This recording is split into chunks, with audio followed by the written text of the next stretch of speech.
কয়েকদিন আগে একটা জানাজা দেখছিলাম ভিডিওতে। এই বাংলাদেশের সুদর্শন পুরুষ নামে একজনের নাম শোনেননি? অ্যাডলফ। ও যদি সুদর্শন পুরুষ হয় আমি কি? আমি মনে করছিলাম অ্যাডলফ হিটলার মনে হয়। এই শয়তানের জানাজার নামাজে আমি দেখলাম ও বাবা মারা গেছে, জানাজা পড়ছে, এইভাবে তুলে দাঁড়িয়ে আছে। এখন যে কোনো দেখি সালাম ফেরানো লাগবে তাও জানে না। অ্যাডলফের মতো সন্তান আপনি জন্ম দেন, ও যতই সুদর্শন পুরুষ হয়ে বাংলাদেশ কাঁপিয়ে যাক, আল্লাহর কসম কিছুদিন পরে দেখবেন তার মাকে বৃদ্ধাশ্রমে রেখে এসেছে। কারণ আজ হাজারো বৃদ্ধাশ্রমে নিজে খোঁজ নিয়েছি, নিজে গেছি, যেয়ে দেখেছি দিন শিক্ষায় শিক্ষিত যারা, হ্যাঁ তাদের মা বাবাও বৃদ্ধাশ্রম অনেক আমি পেয়েছি। এটা শুধু ওই ছেলেটার কারণে না, এটা হচ্ছে তার বউর কারণে। তাহলে হারাম ইনকামে আপনার পরিবারের সদস্যগুলো পর্যন্ত, পরবর্তী প্রজন্ম যারা আসবে তাদের ভেতরে প্রভাব পড়ে, ওরা পর্যন্ত চরিত্র থেকে চরিত্রহীন হয়ে যায়। এজন্য আশা করছি এদের সুখে শান্তিতে রাখার জন্য যারা হারাম ইনকামের দিকে পা বাড়ান আপনি থামবেন। কারণ হারামকে আল্লাহ ধ্বংস করেন, জায়েজকে আল্লাহ, বৈধকে আল্লাহ বৃদ্ধি করে দেন। ইয়ামাহাকুল্লাহুর রিবা ওয়া ইউরবিস সাদাকাত। আল্লাহ পাক বলেন এই পৃথিবীতে যত সাদকা আছে, বৈধ জিনিস আছে, এগুলো আমি দিনের পরে দিন বরকত দিতে থাকি, বৈধ করি, বৃদ্ধি করি। আর যত হারাম কাজ আছে, অবৈধ জিনিস আছে, সুদ আছে, এগুলো ধ্বংস করি। এই 15.5 বছরে যারা বৈধ অবৈধ দেখা দেখি নেই, বাবা শাহজালাল সব হালাল, এভাবে করে যারা সম্পদের পাহাড় তৈরি করেছিলেন, কি হলো আপনার সম্পদ বলেন তো? কোথায় আপনি এখন? ওইটা শোনার জন্যই তো আমরা চাই, শুধু সৎ মানুষ হলে হবে না, যোগ্য হওয়া লাগবে। এ বাংলাদেশে 15.5 বছরে হ্যাঁ আমরা সৎ মানুষ অনেককে দেখেছি, কিন্তু সৎ মানুষগুলো যোগ্য না হওয়ার কারণে তার ওই জায়গাটা ঠিক রাখতে পারে নাই। আমি ঝিনাইদহ এক জায়গায় একটিও তার বাড়িতে গিয়েছিলাম নাস্তা করার জন্যে। উনি চা দেওয়ার পরে এমন একটা ফ্রিজে চা দিয়েছে, নিচে ভাঙা। আমি দেখেই হেসে ফেলেছি। তো জ্ঞানী মানুষ বুঝে ফেলেছে, বলে হুজুর কেন হাসেন? আমি জানি। আমি একটা টিয়নো ওসির উপরে আমার মান একটা থানায়, ওসি পর্যন্ত আমার স্যার বলে ডাকে। এত বড় একটা থানার দায়িত্বে আমি আছি, আর আমি আপনাকে চা দিলাম ফ্রিজ ভাঙা, এই জন্য আপনি হাসেন। গতকালকে সকাল 11টার দিকে আমার কাছে 8 লাখ টাকা এসেছিল, শুধু একটা সই করলেই দিয়ে দিত। আমি দেইনি। লোকটা সৎ কিনা? আর আসতে বলেন। কিন্তু সৎ থাকার পরও ঝিনাইদহর ওই জায়গাটা দুর্নীতি মুক্ত করা তার একার জন্য সম্ভব হয়নি। কারণ আশেপাশে যা আছে সবই অসৎ, সবই চরিত্রহীন। উনি বলছিল আমি এইটা না নেওয়ার কারণে হয়তো ব্যক্তিগতভাবে শান্তিতে আছি, আমি যে হারামটা নেইনি, হারামটা নিলে এরকম পিরিচ একটা না 1000টা পিরিচ আমি আজকে নিয়ে আসতে পারতাম। কিন্তু এই হারাম কাজটা ছেড়ে দিয়ে আমার পরিবারে, আমার ছেলে মেয়ে, আমার স্ত্রী, এর ভেতরে একটা আলাদা শান্তি আল্লাহ আমাকে দিয়েছে, যেটা হারাম ইনকাম করলে পাওয়া যায় না। কথা বুঝেছেন? ফেরাউনকে আল্লাহ পথ দেখাননি, শেষ পর্যন্ত আর হেদায়েত দেননি। বেঈমান অবস্থায় লোকটা মারা গেছে 2টা কারণে। 1 নম্বরে ও ফ্যাসাদ সৃষ্টিকারী ছিল, বিশৃঙ্খলা তৈরি করেছিল দুনিয়ায়, সন্ত্রাসী কর্মকাণ্ডে জড়িত ছিল, ভীতিপূর্ণ অবস্থা তৈরি করে ফেলেছিল দেশে। এই জন্য আল্লাহ তার ঈমান দেয়নি। শেষে এমনও আছে জিবরাইলের মুখের ভেতরে কাঁদা লাগিয়ে দিয়েছিল যেন আর কিছু বলতে না পারে। তাহলে এই আয়াত থেকে শিক্ষা পাওয়া যায়, দুনিয়াতে যাদের জীবনে জুলুম বেশি হবে, যারা স্বৈরাচারী হবে, এ মানুষগুলো যদি শেষে যে ভালো হওয়ার কথা বলেও আল্লাহ তা গ্রহণ করে না। এই জন্য 15.5 বছর যাদের জুলুমের মাত্রা একেবারে সীমা ছাড়িয়ে গেছে, এখন যদিও মানুষগুলো বলে আমরা ভালো হয়ে যাব, আমার মনে হয় এদের কপালে আল্লাহ হেদায়েত নাও দিতে পারে। কেন বললাম বলেন তো? আল্লাহু লা ইয়াহদিল কওমাজ জালিমিন, বহু জায়গায় আল্লাহ আয়াতটা দিয়েছেন কোরআনে। ইয়াহদি এটা মজারে, বর্তমান ভবিষ্যৎ, প্রেজেন্ট ফিউচার। আল্লাহ বলেন যারা জালেম এদেরকে আমি হেদায়েত দিচ্ছি না, পথ দেখাচ্ছি না, ভবিষ্যতেও দেখাবো না। এখানে ভবিষ্যৎ বলতে আল্লাহর কথা কিয়ামত পর্যন্ত। সুতরাং আমাদের সতর্ক হওয়া লাগবে আমরা যেন জালেম হয়ে না যাই। যদি আমার জীবনে জুলুমের মাত্রাটা বেশি হয়ে যায়, সে যে জায়গায় হোক, পরিবারে হোক, সমাজে হোক, রাষ্ট্রে হোক, জনগণের উপরে হোক, যদি কেউ জুলুমকারী হিসাবে পরিগণিত হয়ে যায় তাহলে সে আল্লাহর হেদায়েত থেকে বঞ্চিত হয়ে যাবে। কথা বুঝতেছেন? দ্বিতীয় নাম্বার, হেদায়েত না দেওয়ার পেছনে কারণ হচ্ছে এই লোকটা আল্লাহর স্বীকৃতি দিয়েছিল, কিন্তু ওই জামানায় যিনি প্রেরিত পুরুষ, আল্লাহর পাঠানো নবী এবং রসুল হযরতে মূসা কালিমুল্লাহ, তার স্বীকৃতি সে মরণের আগেও দেয়নি। ও যদি বলতো আন্নাহু লা ইলাহা ইল্লাল্লাহ মূসা কালিমুল্লাহ, আল্লাহরে মাফ করে দিত। কিন্তু আল্লাহর স্বীকৃতি শুধু দিয়েই শেষ করে দিয়েছে। জামানার প্রেরিত পুরুষ যিনি, তার স্বীকার সে করে নাই। আজ বাংলাদেশে বহু মানুষ নামাজ পড়তে বলবেন রাজি হয়, রোজা রাখতে বলবেন রাজি হয়, হজ করতে বলবেন টাকা খরচ করেও রাজি হয়, দান সাদগাও মাঝে মাঝে করতে বলবেন করবে। কিন্তু এই জামানার প্রেরিত পুরুষ যিনি, আল্লাহর নবী এবং রসুল মুহাম্মাদুর রাসূলুল্লাহ, এ মানুষের আদর্শ যখন মানতে বলা হয় তখন এই লোকটা রাজনীতির গন্ধ খোঁজে। কথা বুঝতেছেন?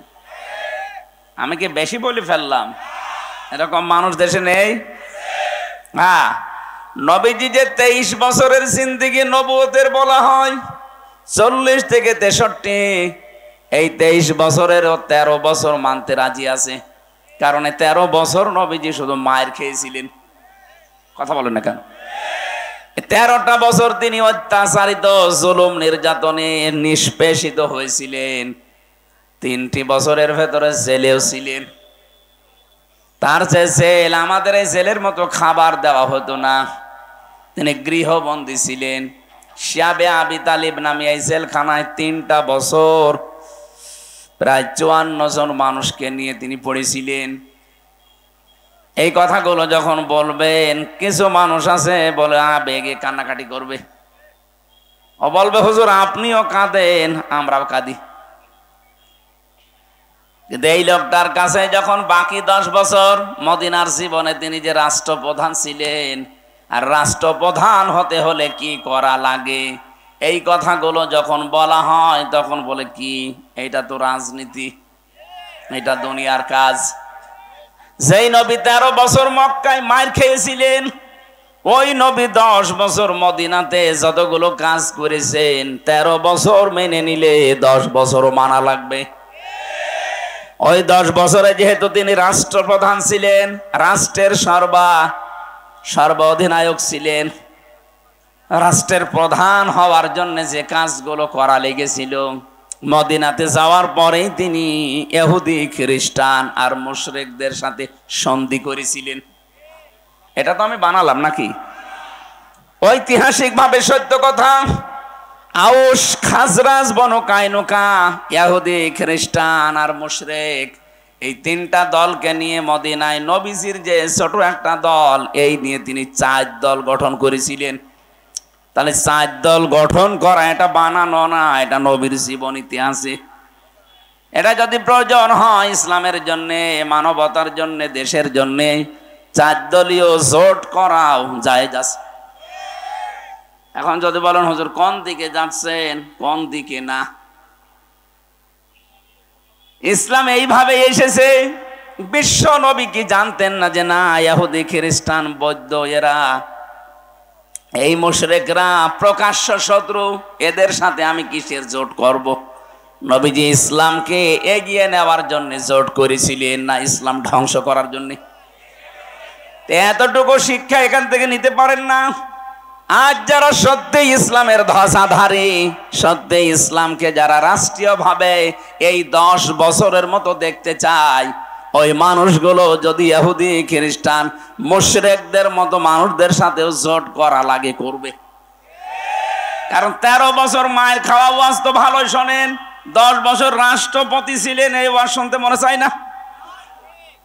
নবীজি তো 13 বছর মায়ের খেয়েছিলেন, আমরা তো অলরেডি 15 বছর মায়ের খেয়ে ফেলেছি। কথা বলেন না কেন? অন্তত 15টা বছর আমাদের জীবনে শুধু মায়ের খাওয়াই গেল। এখন আমাদের কি মনে চায় না নবীর মতো 10 বছর একটু চেয়ারে বসি? আপনি এবার মনে করছেন হুজুর মনে হয় দুনিয়াদার হয়ে গেল। তাহলে নবী যে দুনিয়াদার ছিল বলেন? বিশ্ব নবী যদি 10টা বছর চেয়ারে বসার পর রাষ্ট্রপ্রধান হয়ে 10 বছরে কোরআন দিয়ে মদিনা চালানোর পরে তিনি ঘোষণা দিয়েছিলেন, খায়রুল কুরুনি করনি, আমার যুগ শ্রেষ্ঠ যুগ। আমার তো মনে হয় বাংলাদেশে যদি 10টা বছর কোরআনে কারিম দিয়ে যোগ্য এবং সৎ এ মানুষ দিয়ে চালাতে পারেন, এদেশে 10 বছর পরে শুনতে পারবেন খায়রুল কুরুনি করনি। আগস্টের 5 তারিখের পরে ঢাকার রাজপথে 8 কোটি 10 কোটি 15 কোটি টাকা দামের গাড়ি রাস্তায় পড়ে আছে, মালিক নেই। মালিক অবশ্যই আছে, পরিচয় দেওয়ার মতো কায়দা নেই। কথা বলেন না কেন?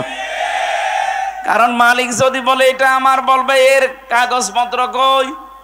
15 কোটি টাকাতে একটা গাড়ি কিনতে হলে যেটা দেওয়া লাগে রাষ্ট্রকে ওইটা দিয়েছিস, ক্ষমতা ছিল পাওয়ার, এই গাড়ি ঢুকিয়েছিস। এই জন্য পরিচয়ও দিতে চায় না, আর জানে ওখানে গেলেই বিপদ আরো বাড়বে, ও গাড়ি যাচ্ছে যাক। কি হইলো আপনার এই টাকা? 15 কোটি, একটা মানুষের সারাটা জীবন চলে যাওয়ার কথা। আপনি বৈধভাবে অবশ্যই এটা কেনেননি, অবশ্যই এটা কিনতে গিয়ে আপনি অবৈধ পথ বেছে নিয়েছিলেন। কিন্তু যারা বৈধ পথে ছিল তাদেরকে বহু জায়গা থেকে বঞ্চিত করার পরেও এই মানুষগুলো এই 15.5 বছর পরে এখনো মাথা খাড়া করে দাঁড়িয়ে আছে। আমি আশা করব এখান থেকে আপনি শিক্ষা নেবেন। যে কটা বোঝানোর জন্য পর্যন্ত আসলাম, এই পৃথিবীতে আপনি নামাজ রোজার মতো আল্লাহর বিধান যেভাবে মানেন, রাসূলুল্লাহ এই জামানার প্রেরিত পুরুষ, তাকে শুধু 13 বছর না 23 বছরই আপনাকে মানা লাগবে। 13 বছর মানতে আপনার আপত্তি নেই, আমিও জানি। 10 বছর মানতে আপত্তি আছে, কারণ এই জায়গায় গেলে আপনার অনেক কিছু হাত ছাড়া হওয়া লাগতে পারে। এই 10 বছরের ভেতরে বিশ্বনবী মাত্র 8 বছর রোজা রেখেছিলেন। কয় বছর বলেন? বলেন। এই 8টা বছরে তাও ফরজ রোজা তিনি 2টা অলরেডি ছেড়ে দিয়েছিলেন। একটা বদরের ময়দানে 17 রমজান, আর মক্কা বিজয়ের দিন 18 রমজান। 2টা রোজা তিনি ফরজ রোজা ছেড়ে দিলেন। অত ইচ্ছাকৃত ভাবে কেউ ফরজ রোজা বাদ দিয়ে দিলে, কেউ ভেঙে ফেললে, তার 2 মাস একাধারে 60টা রোজা করা লাগে। কথা বুঝতেছেন? 59টা করার পরে যদি আপনি একটা বাদ দেন, আবার 2 মাস করা লাগবে। আবার 59টা করার পরে যদি একটা বাদ দেন, আবার 60টা করা লাগবে। কত কঠিন বিধান রোজার! অথচ ইসলাম কায়েমের জন্য বিশ্বনবী 2টা ফরজ রোজা পর্যন্ত বাদ দিয়ে দিয়েছিলেন। নবীজি ইসলাম ধ্বংস করার জন্য রোজা বাদ দিলেন না ইসলাম এগিয়ে নেওয়ার জন্য?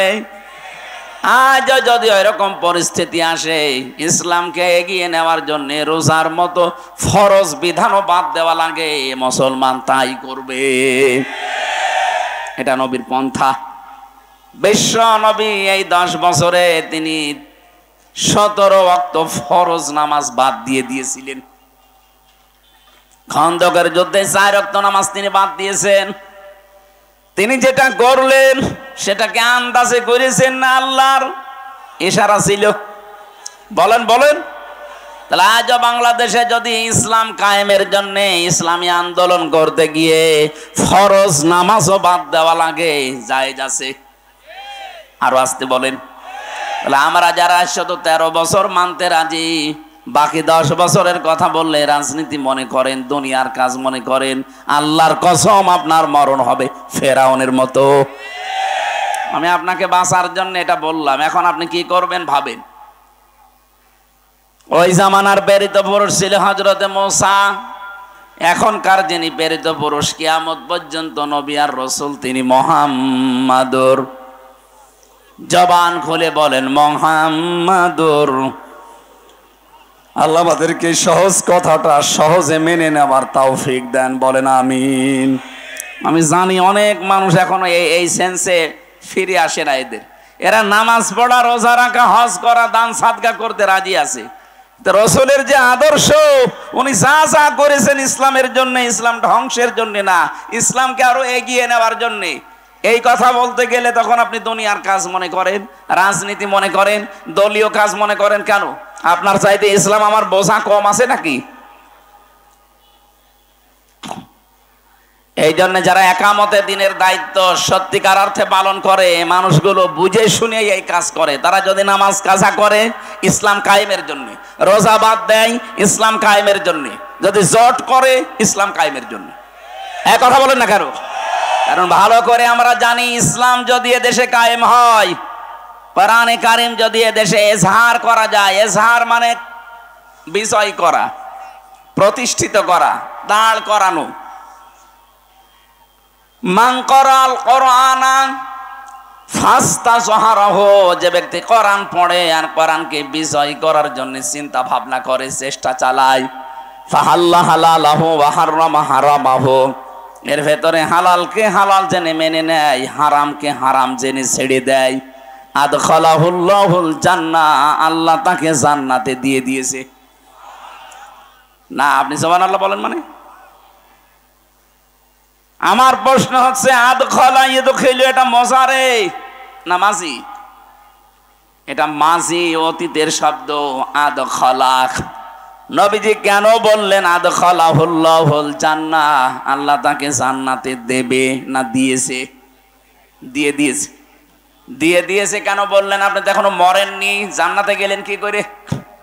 জবাব হচ্ছে, সত্যি যদি ইসলাম প্রতিষ্ঠিত হয়ে যায়, ইসলাম বিজয় থাকে কোনো জায়গায়, ওখানে যে পরিবেশটা তৈরি হয়, হালালকে হালাল মানা যায়, হারামকে হারাম মেনে ছেড়ে দেওয়া যায়, ওই পুরা জায়গাটা আমার আল্লাহ মিনি জান্নাত বানিয়ে দেয়। আপনি যেন মরণের আগে অন্তত জান্নাতে প্রবেশ করে ফেলেছেন। আমরা তো এইটাই চাই। কথা বলেন না কেন? এটা যদি আপনার কাছে রাজনীতি মনে হয়, আল্লাহর কসম, হ্যাঁ এইটাই রাজনীতি। আমি তো এমন একটা পরিবার, সমাজ, রাষ্ট্র চাই যেখানে হালালকে হালাল জানার পরে মেনে নেওয়া যায়, যেখানে হারামকে হারাম জানার পরে ছেড়ে দেওয়া যায়। সেরকম পরিবেশ এখনো বাংলাদেশে কায়েম হয়েছে না। এদেশে বহু জায়গা আছে হারাম জানার পরও আমাকে হারাম কাজে বাধ্য করা হয়, হালাল জানার পরও আমি আঁকড়িয়ে ধরতে পারি না, আমারে ছেড়ে দেওয়া লাগে। নাকি নেই? বলেন। এই যে অর্থনীতি বিভাগের দিকে তাকান, আজ কত ব্যাংকিং ব্যবস্থা দেশে কাজ করছে, শুধু যাকাত ভিত্তিক অর্থনীতি দেশে না থাকার কারণে। এটা যদি রাষ্ট্রীয়ভাবে কায়েম থাকতো, যাকাত, আল্লাহর কসম, সুদ ভিত্তিক যত ব্যাংক সব বন্ধ হয়ে যেত। এটা নিয়ে আমাদের কোনো মাথা ব্যথাও নেই, কোনো চিন্তা ভাবনাও নেই। অনেকেই মনে করি আছি এ আর কি, এ তো দুনিয়ার কাজ। কে বলিস আপনাকে? 1 টাকা সুদের সাথে যদি কেউ জড়িত হয়ে যায়, ও যেন নিজের আপন মায়ের সাথে জেনা করে। আপনি টের পাচ্ছেন কি বললাম? এটা ঘৃণিত কাজ। যত খারাপ চরিত্রের মানুষ হোক, নিজের মায়ের সাথে জেনা করা মানুষ আমি আজ পর্যন্ত পাইনি। পেয়েছেন? অথচ অহরহ আমরা অনেক নামাজি, মুসল্লি, হাজি পর্যন্ত এই কাজে এখন জড়িত। জানে না, না জেনে হয়তো জড়িত হয়, অথবা জেনে অনেকে করছে। এই যে টাকা ছেড়ে রাখে যারা, টাকা আসে মাসে মাসে 1000 টাকা দিলে 1200 টাকা করে পায়, 200 টাকা লাভ। অনেক হয়তো লাভ মনে করে, ইন্টারেস্ট মনে করে নিচ্ছে, অথচ এটা সুদ। আসতে বলেন। এই সুদ যারা খাচ্ছেন তারা মায়ের সাথে অলরেডি জেনা করে আসলেন।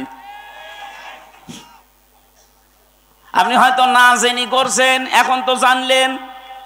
কি কথা বলে না কেন? অনেক মানুষ কিন্তু এখন কানের ভেতরে হয়তো আঙ্গুল দিয়ে আছে, অথবা এদিক ওদিকে তাকিয়ে আছে, ওর ধান্দা আছে আমি জানি না তাই মানি না। দাঁত খুলে ফেলবে আল্লাহ। জানেন না মানে? ইসলামের কোন বিধান যদি কেউ জানে, বলেন কোরআনে কারিমে বহু জায়গায় আছে, যদি আপনি ইচ্ছা করে কোন গুনার কাছে আঞ্জাম দেন, জানেন যে এটা কবিরা গুনাহ, যেমন মানুষ হত্যা করা। মানুষ হত্যা করা কি গুনাহ? আরো জোরে বলেন। ওমাই ইয়াকতুল মুমিনাম মুতাআম্মিদান ফাজাযাউহু জাহান্নাম। সূরা নিসার 93 নম্বর আয়াতে আল্লাহ জানিয়েছেন, কোন মানুষ যদি ইচ্ছা করে কোন মুমিনকে হত্যা করে, আপনি একেবারে নিরপেক্ষ দৃষ্টি দিয়ে বলেন তো 2024-এর 5 আগস্টের আগ পর্যন্ত এদেশে যত মানুষ হত্যা হয়েছে, ইচ্ছা করে না অনিচ্ছা করে? অনিচ্ছায় দুই একটা মরতে পারে, ইচ্ছা করে সবগুলো। কেউ হয়তো ক্ষমতায় টিকে থাকার জন্যে, আর কেউ হয়তো ক্ষমতায় কাউকে টিকিয়ে রাখার জন্য। বৈধ অবৈধ দেখেননি, আদালত কর্তৃক কোনো সার্টিফিকেটও আপনার হাতে নেই যে তাকে মেরে ফেলো, অথচ আপনি মেরে ফেললেন। এই যে মুতাআম্মিদান, ইচ্ছা করে যারা মানুষ হত্যার সাথে জড়িত, সে যেই হোক। অন্যান্য ধর্মে যারা আছে তারা তো ফি নারি জাহান্নামা খালিদিনা ফিহা, ইহুদি খ্রিস্টান বৌদ্ধ মুশরিক যারা আছে, ওরা মারা গেলে ওদের কোনো বিচার নেই, হিসাবও নেই। এই ভালো করে বুঝবেন, ওদের কোনো বিচার নেই, হিসাব নেই। এই যে যতগুলো জাতির নাম বলছি, ওরা মরিয়ে গেলে জাহান্নাম, কোনো হিসাব হবে না ওদের। এটা কি মানেন? তো মুসলমান ছাড়া অন্য কোনো জাতির কোনো হিসাব হবে? কারণ তাদের যে হিসাব নেবে যেটা দিয়ে, ওইটাই নেই। নাম কি? ইমান। ইমান বলেন বলেন। ইমানই নেই, ওর হিসাব বিচার কি দিয়ে করবে? বিচার তো করা হয় ওই লোকটার যার ইমান আছে, কিন্তু ইমানে ভেজাল আছে। বলেন, ইমানটা পরিপূর্ণ নেই, এই জন্যই তো ইচ্ছা করে আপনি মানুষ মেরে ফেললেন। সুতরাং কালকে অ্যাডভোকেট সাহেব সাইফুল ইসলাম আলিফ ভাইকে যারা মেরে ফেলেছেন, সে যেই হোক, ওই মানুষগুলো চির জাহান্নামী। আল্লাহ ঘোষণা দিয়েছেন ফাজাযাউহু জাহান্নাম, এর প্রথম পুরস্কার আল্লাহ দেবে জাহান্নাম। জাযা মানে পুরস্কার, প্রতিদান। আল্লাহ প্রতিদান হিসাবে আপনাকে জাহান্নামে দেবে, মানুষ হত্যার সাথে যেই জড়িত। 2 নম্বরে খালিদান ফিহা, চিরকাল আপনাকে থাকা লাগবে। আমি আবার ক্লিয়ার করার জন্য বলছি, মুসলিম বাদ দিয়ে দুনিয়ায় যত জাতি আছে, ওরা মারা গেলে বিনা হিসাবে বিনা বিচারে জাহান্নাম। ফতোয়া যদি বের করতে পারেন এর ভেতর থেকে বলেন যে ওদের হিসাব হবে, বিচার হবে। বিচার আর হিসাব আল্লাহ যেটা দিয়ে করবেন ওইটাই তো নেই, ইমান নেই। কি নেই বলেন? তার মানে মুসলিম বাদ দিয়ে পৃথিবীর 4,500 জাতির মানুষ আছে।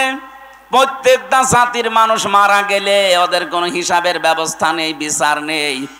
বিনা হিসাবে বিনা বিচারে জাহান্নাম। বিচার করবে তো তখন যখন তার ভেতরে ইমানের কোনো গন্ধ পাওয়া যায়। কিন্তু ইমানটা থাকার পরও যারা ইচ্ছা করে আল্লাহর নিষিদ্ধ কাজকে বৈধ মনে করে পালন করছে, এই মানুষটার সমস্যা। আল্লাহ পাক বলেন খালিদান ফিহা, চিরকাল তাকে জাহান্নামে থাকা লাগবে। এতটুকুই না, অগদিবাল্লাহু আলাইহি ওয়া লা'নাহু ওয়া আ'আদ্দা লাহু আযাবান আযীমা। কয়েকটা শাস্তি আল্লাহ তার জন্য নির্ধারিত করলেন।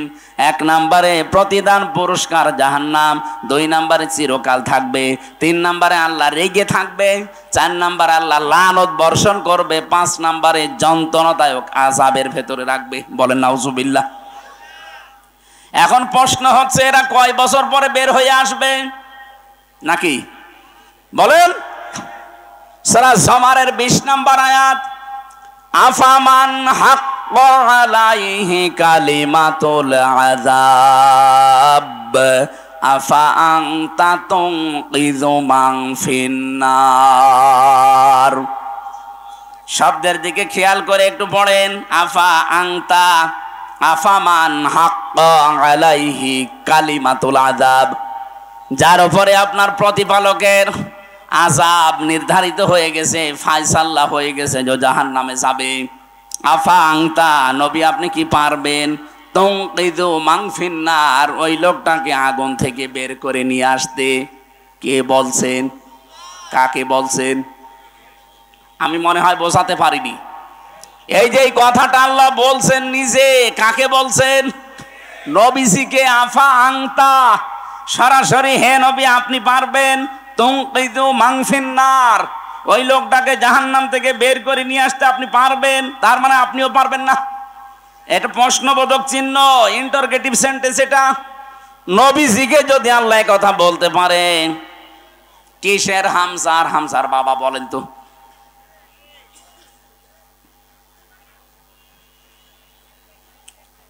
বারবার আল্লাহ কোরআনে কারিমে যেখানেই দিয়েছেন যে জাহান্নামে যাবে যারা, খালিদিনা ফিহা, চিরস্থায়ী। যেখানেই দিয়েছে জান্নাতে যাবে যারা, সেখানেও দিয়েছেন খালিদিনা ফিহা, চিরস্থায়ী।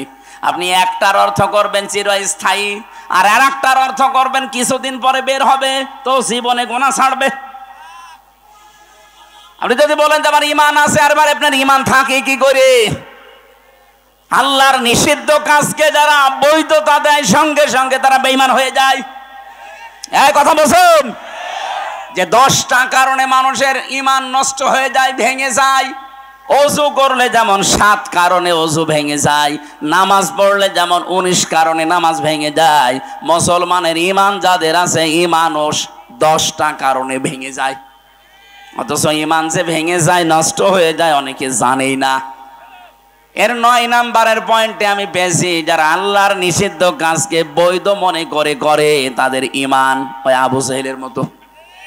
আমি আশা করি বোঝাতে পেরেছি। আবু জেহেলের মতো যদি আপনিও জাহান্নামে যান, ও কি 5 বছর পরে বের হয়ে আসবে? ও যদি না আসে, আপনি আসবেন কি করে? এই জন্য আল্লাহর নিষিদ্ধ কাজগুলো যারা বৈধ মনে করেন, তারা ওই ইহুদি খ্রিস্টান বৌদ্ধ মুশরিক ওদের মতোই। কিন্তু বাকি যারা ছোটখাটো অপরাধের সাথে জড়িত, গুনার সাথে হয়তো না জেনে করেছেন অথবা শয়তানের ধোঁকায় পড়ে করেছেন, আপনার কিন্তু সময় আছে এখনো তাওবা করার। তাওবা করে যদি ফিরে আসতে পারেন, মহান আল্লাহ আপনাকে নিষ্পাপ করে দুনিয়া থেকে বিদায় দেবে। আরে ভাই, আমি এইটাই বোঝাতে চাচ্ছি যে আপনার কিন্তু সময় আছে, আপনার সুযোগ আছে। এখন আপনার হায়াত শেষ হয়ে যায়নি। আপনি অপরাধ করেছেন, সে যে অপরাধী হোক, জেনা হোক, মানুষ হত্যা হোক, ব্যভিচার হোক, চুরি হোক, ডাকাতি হোক, যার কাছে যে অপরাধ হয়ে গেছে, এখনো তো আজরাইল আমার কাছে আসেনি, এখনো পশ্চিম দিকে সূর্য ওঠেনি যে মাপ আর পাওয়া যাবে না। যাবে, মাপ পাওয়া যাবে, কিন্তু তাওবা করে জীবনের মতো এই কাজ থেকে ফিরে আসা লাগবে। তাওবা করার যে শর্তগুলো আছে, 1 নম্বরে অনুশোচনা করা। 1 নাম্বার কি বলেন? আপনি বলেন তো, এই যে 5 তারিখের আগ পর্যন্ত যারা মানুষ হত্যার সাথে জড়িত ছিল, যারা মানুষের সম্পদ আত্মসাৎ করেছে 15.5 বছর, এদের একজনকেও এখনো পর্যন্ত অনুশোচনা করতে দেখেছেন না? এদের আরো বৃদ্ধি বাড়ছে, এরা আরো প্রতিশোধ নেওয়ার নেশায় মেতে উঠেছে। আপনার অবস্থাও ফেরাউনের মতোই হবে। 2 নম্বরে কি? অপরাধ করেছেন যার কাছে, স্বীকার করবেন তার কাছে, এইটাও তো পাচ্ছি না। আপনি অপরাধ করলেন হামজার কাছে, আর এখন কাবার গিলাফ ধরে চুরি করেছে, কাঁদতেছেন আমারে মাফ করে দিন। কিসের মাপ আপনার?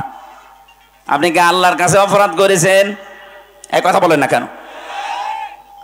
তাওবা যারা করে নিজেকে মুক্ত করতে চান, নিজেকে পরিত্রাণ দিতে চান এই অপরাধ থেকে, আল্লাহর দরবারে যেন আপনার বিচার আর না হয়, এই যদি মনে করতে চান, জীবনের মতো আত্মসমর্পণ করবেন, অনুশোচনা করবেন, অনুতপ্ত হবেন। 2 নম্বরের শর্ত, অপরাধ যার কাছে, তার কাছে গিয়ে বলবেন যে ভাই আমার ভুল হয়ে গেছে। আমি নফসের ধোকায় হোক, শয়তানের জালে হোক, দলীয় ফোরামে হোক, যে কোনো কায়দায় আপনার এই ক্ষতিটা করে ফেলেছি। এই মিথ্যা মামলা দিয়ে, মিথ্যা সাক্ষী দিয়ে আপনার ব্যবসা হয়তো আমি করতে দেইনি, বিভিন্ন কাজ আমার দ্বারা হয়েছে, এখন আমি বাঁচতে চাই, আপনার যা ক্ষতি করে ফেলেছি এই ক্ষতিপূরণ আমি আপনাকে দিয়ে দেব। কথা বুঝতেছেন? এই 15.5 বছরে যে যে ধরনের অপরাধ করেছিলেন আপনি তো জানেন যে আপনি কি করেছেন। আপনি হয়তো মানুষ খুনের সাথে জড়িত, তাহলে যাকে খুন করেছেন তার পরিবারে গিয়ে বলবেন আমার কারণে আপনার এই ছেলেটা হারিয়েছেন, আপনি এখন কি চান? সে যদি বলে আমার 1 কোটি টাকা দেওয়া লাগবে, আপনি 1 কোটি টাকা তার ক্ষতিপূরণ দিয়ে মাপ নেবেন। সে যদি বলে না টাকা দেওয়া লাগবে না, আমি আপনি মাফ করে দিলাম, তাহলে মাপ পেয়ে গেলেন। তাছাড়া 50 বছর জেল খাটলেও আপনার মাপ নেই। এই যে বাংলাদেশে যে সিস্টেমটা, মানুষ হত্যা করলে তারে ফাঁসি দেওয়ার আদেশ দেয়, ফাঁসি থেকে শেষে আসে লাইফ সাপোর্টে। লাইফ সাপোর্ট মানে 30 বছর, 30টা বছর জেল খাটলে তার মাফ বাংলাদেশের আইনে। আল্লাহর আইনে তো এইটা নেই। আল্লাহর আইনে পদ্ধতি 2টা। কেউ যদি কাউকে হত্যা করেন, মেরে ফেলেন বিনা অপরাধে, বিনা কারণে, 1 নম্বরে তার যারা গার্জিয়ান আছে, তার মা বাবা, স্ত্রী, সন্তান, তাদের কাছে গিয়ে বলা লাগবে যে ভাই আপনারা কি চান। তারা যদি বলে আমার ক্ষতিপূরণ দেন, এটা আমাদের কর্মক্ষম ছিল, এর কর্মে আমরা চলতাম, তাকেই মেরে ফেলেছেন, সুতরাং আপনি 5 লাখ টাকা দেন, আপনি 5 লাখ টাকা দেবেন তাকে। এরপরে যদি বলে ঠিক আছে যান মাফ করে দিলাম, আপনি মাফ পেয়ে গেলেন। 2 নম্বরেও যদি বলে না আমরা এগুলো মানি না, আপনাকেও আমরা মেরে ফেলতে চাই, রাষ্ট্রের মাধ্যমে আপনাকেও মেরে ফেলা লাগবে। এই 2টা পদ্ধতি ছাড়া পৃথিবীতে কোনো পদ্ধতি নেই এই খুনের অপরাধ থেকে মাপ পাওয়ার। অথচ আজ কত সহজেই অনেকে মাপ পেয়ে যাচ্ছে শুধু আস্তাগফিরুল্লাহ পড়ে। সেটারে করা জায়গা পান না। আপনি তো আস্তাগফিরুল্লাহ পড়ছেন আল্লাহর কাছে, আস্তাগফিরুল্লাহ কি কেউ মানুষের কাছে পড়ে? কার কাছে বলেন বলেন? আরে ভাই আপনি তো আল্লাহর কাছে দোষ করেননি। হ্যাঁ, আল্লাহর কাছে যদি নামাজ পড়ে না থাকেন, রোজা না রাখেন, ফরজ হজ না করেন, তাহলে ওনার কাছে মাফ চান। উনি ইচ্ছা করলে মাফ করতেও পারে, শাস্তিও দিতে পারে। কিন্তু আপনি অপরাধ করলেন হামজার কাছে, আগে হামজার কাছে যান। আমার জীবন থেকে 3টা বছর আপনি নষ্ট করেছেন। আমার বাবার 30 লাখের উপরে টাকা আপনি খেয়েছেন, আগে এই ক্ষতিপূরণ দেন। হ্যাঁ, কথা বলা লাগবে। 90% মুসলমান আর বাকি 4% অন্য জাতি। সেখানে বৈধ আছে, ইহুদি আছে, খ্রিস্টান আছে, ওগুলো বাদ দিলে হিন্দু খুব বেশি হলো 2.5% হবে। এই 2.5% যদি ওরা জন্ম নিয়ন্ত্রণ বাদ দিয়েও যদি সন্তান নিতে থাকে, 96% হতে কত সময় লাগবে বলেন তো? কব্বরে চলে যাবে না? ওদের যে সমস্ত উদ্দেশ্যগুলো আছে সূক্ষ্ম। তার মানে মানুষ ওরা মনে করে আমরা যদি সংখ্যা গরিষ্ঠ হতে পারি, সংখ্যা লঘু আমরা যেভাবে আছি এইভাবে ওদের উপরে আঙ্গুল চালাতে পারবো না। আমরা ইসলাম যারা মানি কারো উপরে আঙ্গুল চালায় না। লা ইকরাহা ফিদ্দিন, আমাদের ধর্মে কোনো বাড়াবাড়ি নেই। যদি বাড়াবাড়ি থাকতো এই ভারতবর্ষে একটাও হিন্দু খুঁজে পাওয়া যেত না।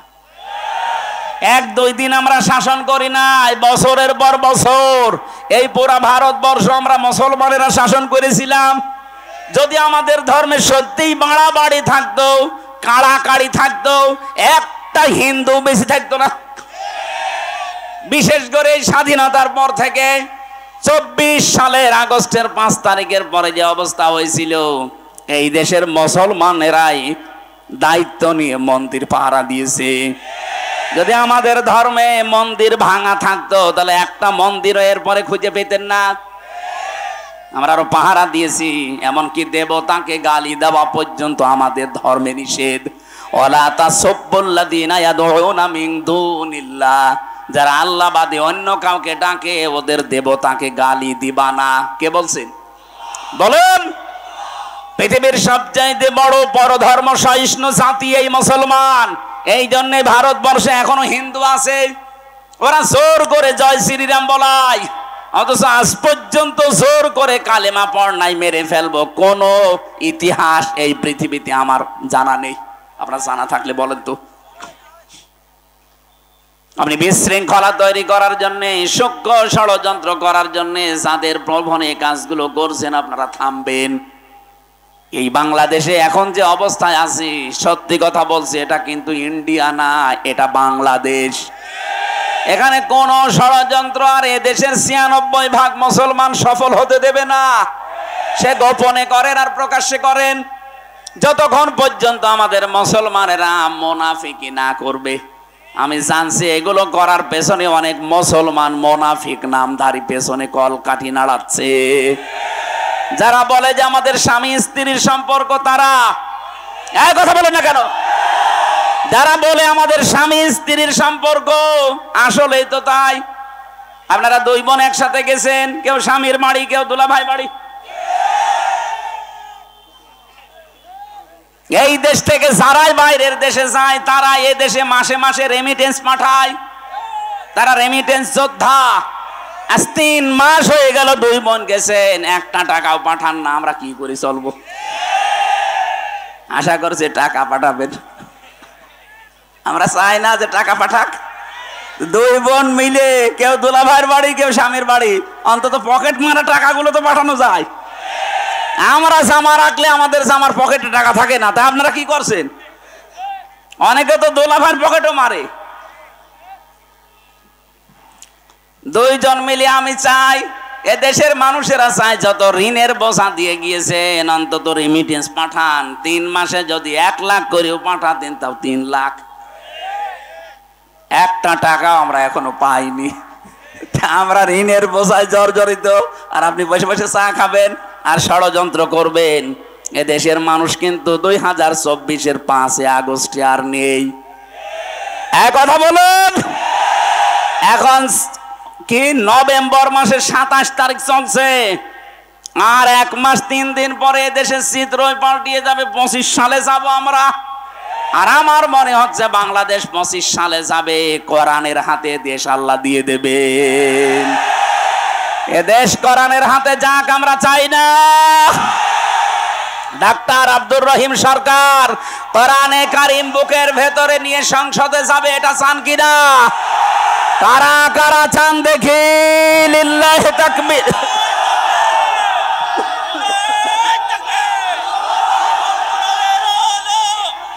আলহামদুলিল্লাহ ভাই,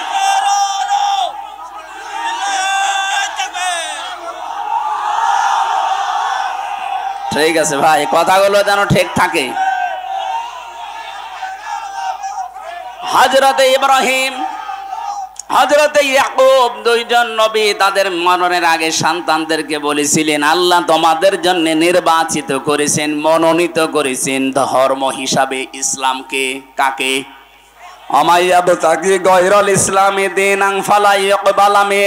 দুনিয়াতে ইসলাম বাদ দিয়ে অন্য কোন ধর্ম যদি কেউ তালাশ করে, জীবনেও তার কোনো ইবাদত বন্দেগী কবুল হচ্ছে না, হবে না।